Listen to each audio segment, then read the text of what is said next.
Welcome back to the Men's Mysteries. Today, what we're going to explore, what I'm going to share with you is part 2 of my relationship with anxiety. And what I'm going to share today is how I transformed my relationship with anxiety. And before we get into that, I'm going to do a very brief breathing exercise, which I'm going to invite you to do with me as you're watching this. So just take a moment, get yourself settled in your seat, put your feet on the floor. And I'm going to invite you to either soften your gaze or close your eyes. I'm going to close my eyes in this case and just take a deep breath in and hold it for 4 seconds and then release for 4 seconds and then do it again. So I'm going to do it right now. So I'm going to take a deep breath in and hold for 4 and breathe out through my mouth and hold that for 4.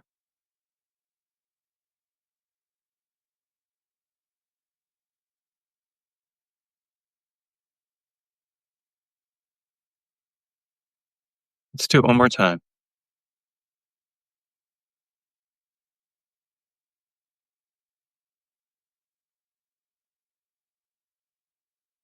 What we're doing here is a very simple breathing technique. I use a variety of breathing techniques with my clients when I work with them to help them when it comes to handling anxiety and really just to help them get into their bodies in general. Because a lot of times what I find with men is that men in general are disconnected from their bodies. They're usually stuck up here and they're not here. And what we really want is to be connected to our bodies. We want to be connected to who we are, to our presence. And our body has the wisdom. And this is actually what helped me to transform my relationship with anxiety. Now, I want to be very clear here in making this. There are still moments where I experience anxiety. I don't want you to come away from this thinking, oh, he solved it and it's all like he never deals with it anymore.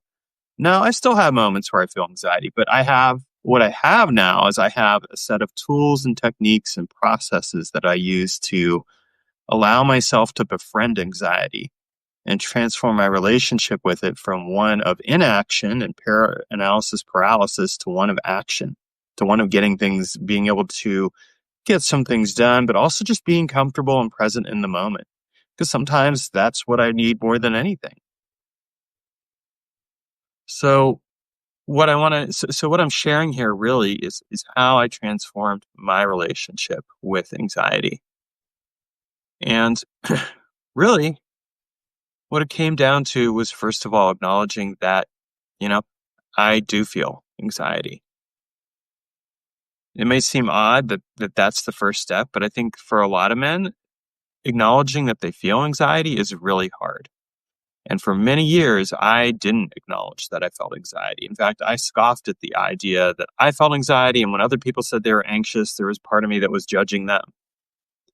And I was doing it because really I was judging myself. There's a saying in men's work, and I think it applies here, which is if you spot it, you got it. And so for me, for a long time, I was judgmental about it with other people because I wasn't being honest with myself about the anxiety. But one day I came to a point of realization, and it was shortly after I'd gotten into men's work, and I realized, you know what, I am a fairly anxious person. I think it was a day where I was dreading going into work. And dreading going into work for me is I worked from home, but it was dreading going into my office and turning on the work computer and taking phone calls with clients that day. I was doing customer support, and I didn't really want to go through that experience. I was dreading it. I felt in the pit of my stomach that feeling of just like, oh, I'm going to have to do this again. I'm going to be dealing with people all day long and talking about technology problems, and I don't want to be here. And I was feeling so anxious about it. And part of it was I was feeling anxious because I knew I was going to be dealing with my micromanager, and that wasn't anything I really wanted to be dealing with either. And I actually did something that I think was really important. I acknowledged to myself that I was feeling anxious. I was like, you know what? I'm feeling anxious. This makes me feel anxious. I didn't try to grin and bear it or push it down or pretend it wasn't there, which is something that I'd done a lot at that job. Instead, I just honestly acknowledged it.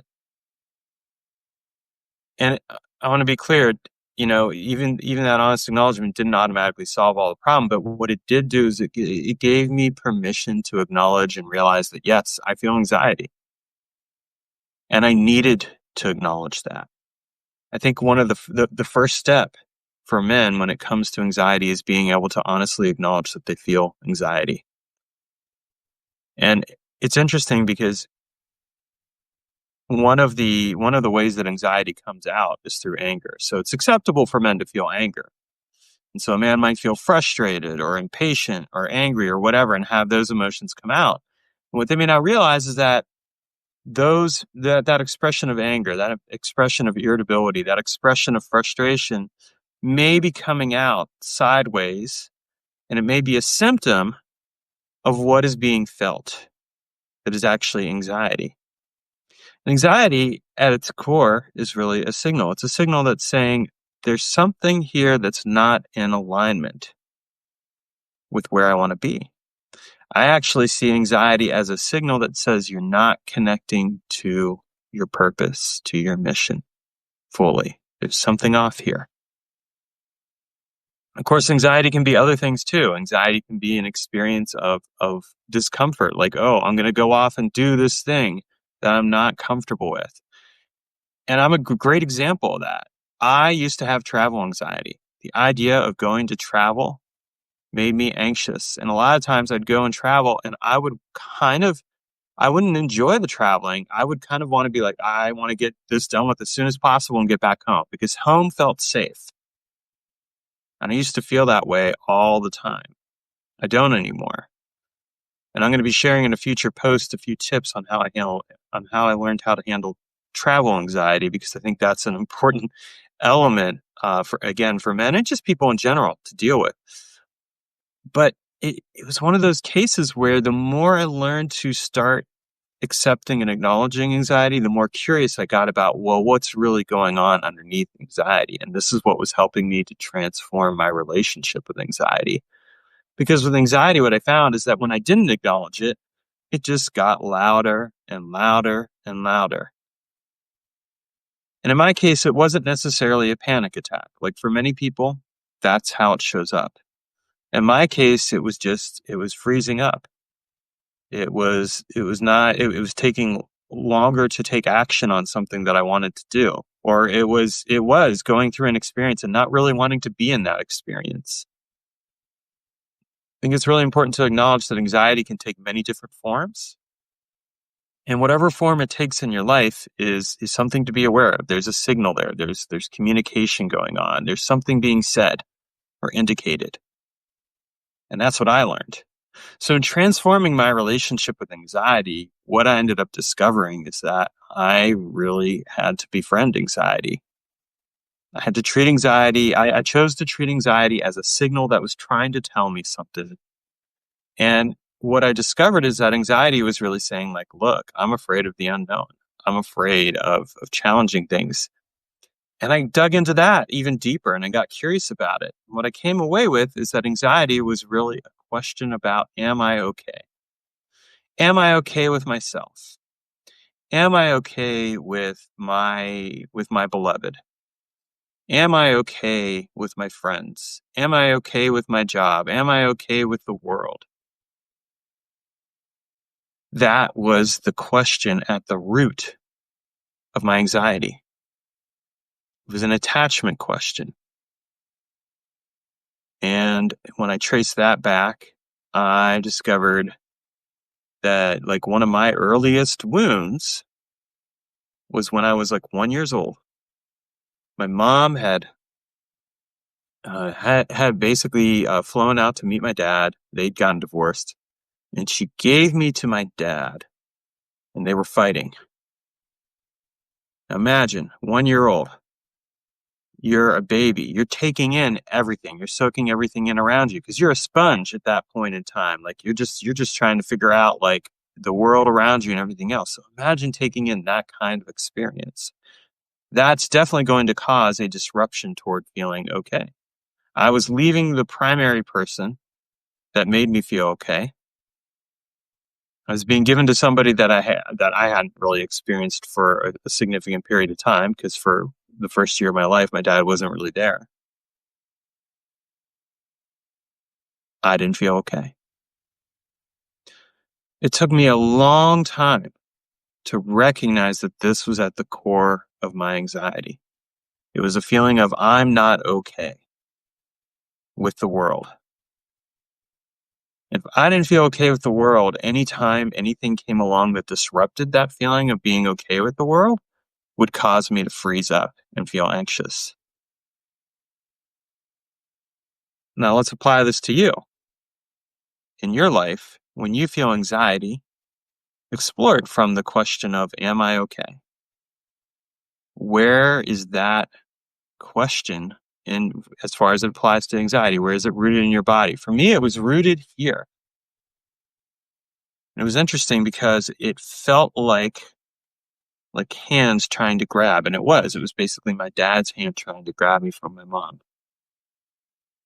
And it was a disruption of feeling okay. So every time I got into a situation where I started to feel like things were disrupting the status quo and my sense of comfort, my sense of being okay, I would get anxious.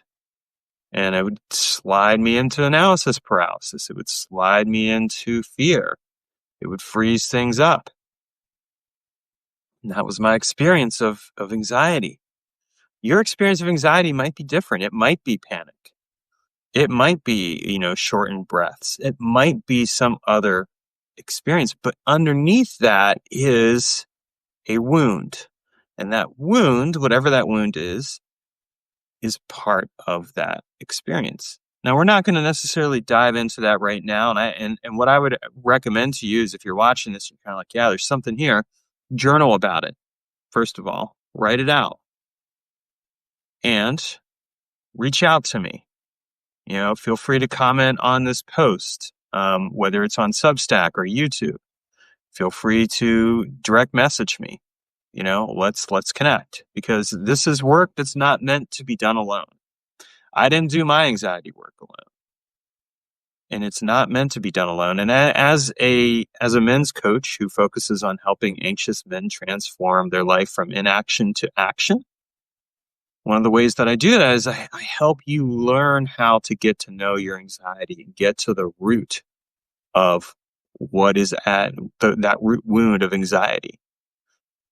And we do it from a place of curiosity and discovery, but also from befriending the anxiety. Because what we're doing is we're befriending that part of ourselves that still feels anxious, that is in a place where it's basically saying, I'm not okay. I'm not okay with myself. I'm not okay in relationship with someone else. I'm not okay with the world.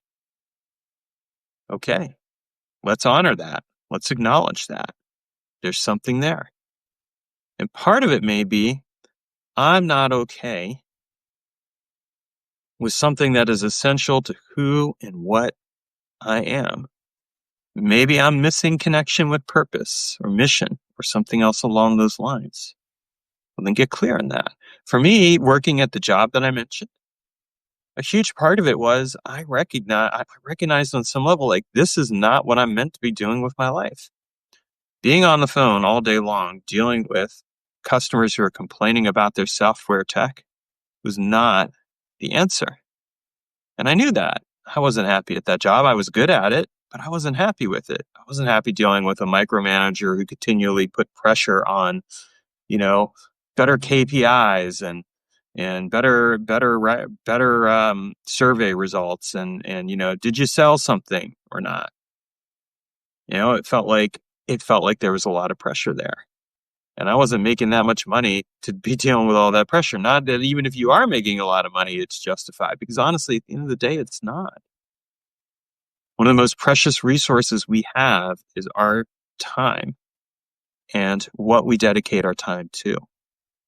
So I recognized that, and I started getting curious with my anxiety. Instead of continuing to put up with a situation that was making me feel anxious, I started asking my anxiety, well, what could I do about this? What was the wisdom here? Because your anxiety has wisdom for you. And that wisdom is showing up in your body. And it's really your body's wisdom. And your body's wisdom is saying there's a disconnect here. There's something wrong. There's something not meshing. Lean into that. Yes, it's uncomfortable. Yes, there's a fear of the unknown. Because really, at the heart of anxiety, there's also that fear of the unknown. That's one of the reasons why we're asking that question, am I okay? It's unknown. We don't know. The only way to know is to challenge what you know to discover what you can learn. Something I say to my clients all the time, challenge what you know to discover what you can learn. Because when you challenge what you know, then you are able to discover what you can learn. And oftentimes what you discover that you can learn is, among other things, is like, okay, this situation where I was feeling afraid and anxious and everything else, it's not as bad as I thought it was. In fact, I could even enjoy it. That was the experience with traveling. I went from, I don't want to travel ever if I can help it. I want to stay home all the time and just be in this area, to, I love traveling. I travel all over the place now. I go all over the US. I travel to Canada. I travel to other places. And I'm excited about it because it's an opportunity to expand my world. For so long, I kept myself boxed in. I kept myself small because of that anxiety I felt. And it made a lot of sense. I mean, when I really got to the core of it, I'd had bad experiences with travel early on. Not just the first experience I mentioned as a baby, but even like subsequent years when I would get on an airplane, leave my mom, and then fly to my dad, and I'm crying the entire time because I'm missing my mom and I'm not wanting to go home to my dad. Well, of course that was going to translate over to later experiences in my life, because that was the original pattern. What I needed to do was break that pattern and repattern myself into becoming a different person. And one of the ways that I did that is I started traveling more. And every time I felt anxious, I was like, okay, what's going on? Connecting with that inner child, connecting with that part of me and saying, like, look, I've got you. We're okay. We're going to be fine. I've got you. I've got this. Let's go out there and enjoy this. And the more I did that, the more I started enjoying travel. And that's just one example of how you can transform your relationship with anxiety, because chances are your anxiety shows up in different areas of your life. It could be anxiety that you feel about having that conversation with your beloved, right? Because sometimes we're going to have tough conversations with our beloveds. We're going to say something, and there may be that tendency to self-censor ourselves. If I say this, I'm going to get in trouble. But if I say it this way, maybe I won't. Well, like, again, that's one of those, and that's a nice guy behavior, actually. And that's one of those experiences where a lot of times, like, nice guys are really anxious guys. They're anxious because what they're trying to do is they're trying to stay safe. I mean, anxiety as an experience, as a symptom, really boils down to a question of safety. Am I safe? Am I okay? Can I be safe? Can I be okay with this person? If you have a difficult conversation with your beloved, that question is at the core. Can we be okay after having this conversation? And if you don't know the answer to that, of course you're going to feel anxious. Of course there's going to be fear there. And of course you're going to probably want to self-censor yourself because you're trying to stay safe. Problem is that doesn't really work. If it worked, you wouldn't be in a situation where your relationship wasn't working out for you. And again, I say this from experience. I've been there, done that. And I've learned. And it's one of the reasons I'm able to show up very boldly and presently with my beloved. And as a result, she actually feels safer with me and she trusts me because she's like, okay, I know that he can handle difficult conversations. I think one of the first conversations that we had, it was like a month or two in. At one point we were talking and I was saying something along the lines of, like, how did you know, like, for sure that, like, you wanted to, like, be with me? And she said to me, because I knew, like, that when we had conversations, you weren't trying to say the right thing. Sometimes you said things and it wasn't necessarily the safest thing to say, but you said it and you just spoke up, and I trusted you as a result because I could see that you were speaking your truth. And I might not have liked it at the time, but I knew at least that you were being honest and clear with me, and that felt safer to me than you trying to say something that would make sure that you didn't upset me. And that's an example right there where we learn these skills around handling anxiety. And this actually helps us to learn how to be okay with ourselves, because that's who we have to be okay with first. We have to be okay with ourselves first. We have to trust ourselves and respect ourselves and like ourselves. And this is part of the process that I teach when I work with my clients. It's learning how to like, trust, and respect yourself. Because when you trust yourself, you're going to be able to trust other people. You're going to trust your decision-making process. Again, this is part of how I transform my relationship with anxiety. It's because I recognize that if I was feeling anxious and avoiding the situation, trying to avoid it, well, I was essentially not trusting myself. I was doubting myself. I was doubting my ability. And that was part of the anxiety. Really, what it comes right down to is don't reject your anxiety. Your anxiety is there for a reason. Your anxiety can become a friend and an ally. But it can only become a friend and an ally when you learn to work with it. And yes, this means facing some uncomfortable aspects of yourself. But those uncomfortable aspects are there for a reason. They serve a purpose. And getting in touch with that purpose can actually help you to repattern and repurpose those parts so that they're serving you in a conscious way. A lot of times what's happening with anxiety is that we're essentially trying to protect ourselves. That's what I was doing. I was trying to protect myself from travel. I was trying to protect myself from getting hurt in relationship, getting abandoned, getting left behind. I was trying to protect myself from, you know, dealing with a micromanager at my job and being honest and clear with him that I didn't really care for the way that he managed me or the way that he was doing things. All of those things were at the root of my anxiety. And really, anxiety at the end of the day is about like I want to be safe. I'm trying to do what I can. Like, so if you're feeling anxiety in your job, part of it is likely I'm feeling anxious because if I don't have this job, I won't have the money to pay the bills. I won't be able to do some of the things that I want to do. But I feel anxious because this doesn't feel quite right. Be real with yourself. Pay attention to that anxiety. And I'm not saying that just by doing that's going to automatically change everything. It won't. There's going to be steps that you're going to have to take. There's going to be actions that you're going to need to do. When I had this realization around anxiety at my job and I finally accepted it, it didn't mean that suddenly I quit my job. It just meant that I was able to acknowledge and recognize what was at place there. And I started to develop a healthier relationship with that part of myself. And that led to action down the line. Part of the transformation that occurs when we're dealing with anxiety is that we learn to befriend it. We learn to listen to it. We learn to work with the parts of ourselves that are trying to protect us, because that's really what's happening here. And then what we do is we start to take action and we change our lives. We start stepping up and being more bold and more confident and more self-assured. And this is the transformation that occurs with anxiety. This is what happened with me. I started living my best possible life. Eventually, I did leave the job. Eventually, and it was interesting because, at the time I was leaving the job, I was actually looking at going to school to become a therapist. And I ultimately decided I didn't want to do that. I had to be willing to step into the unknown. Was it terrifying? You better believe it. Did my anxiety come up? Absolutely. And I allowed myself to be comfortable with that.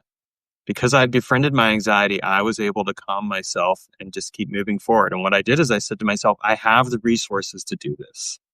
I have what I need. I can move forward.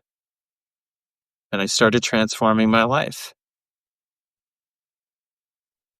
And here I am doing the work that I'm called to do, working with men like you who feel anxious, who are scared, maybe at their heart. And it's okay, brother.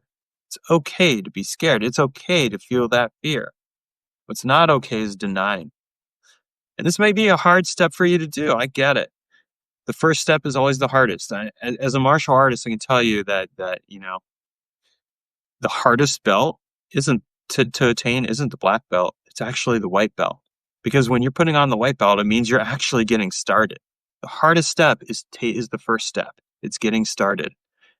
And if you want to transform your life, if you're like, yeah, I'm tired of feeling anxious all the time, then I want to share with you that there are some practices and techniques and skills that you can learn that can help you start that journey. And I have a class coming up, and it's called From Chaos to Clarity, 90-minute course. We've got 12 spots available. And if you're interested in that, I want you to comment clarity, and I will reach out and share the details with you. And we're going to start this process of transforming your life so that you move from the chaos of anxiety to the clarity of mission and purpose by befriending anxiety, by learning how to work with it. The answer isn't lone wolfing it. The answer isn't pushing it down. The answer isn't numbing yourself. The answer is learning to step into the unknown. And I'm going to help you do that because I've got you and you can do this. I've done it, and I've done it with other men. And that's really one of the reasons why there's 12 spots, because doing it with other men is part of the solution.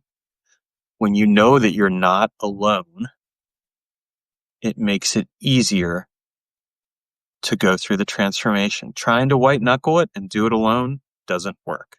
And I know this because I used to be a champion at going it alone, and it didn't get me very far. It was when I started connecting with other men in brotherhood. It was when I started to actually speak to what was going on with me that I began to transform my life. And that's what I'm offering you. So if you're watching this video on YouTube or Substack and it's speaking to you, I want you to comment clarity. Feel free to share anything else that's coming up. I've got you, brother. And I want to show you how you can start transforming your relationship with anxiety. Thank you for watching, and I look forward to hearing from you.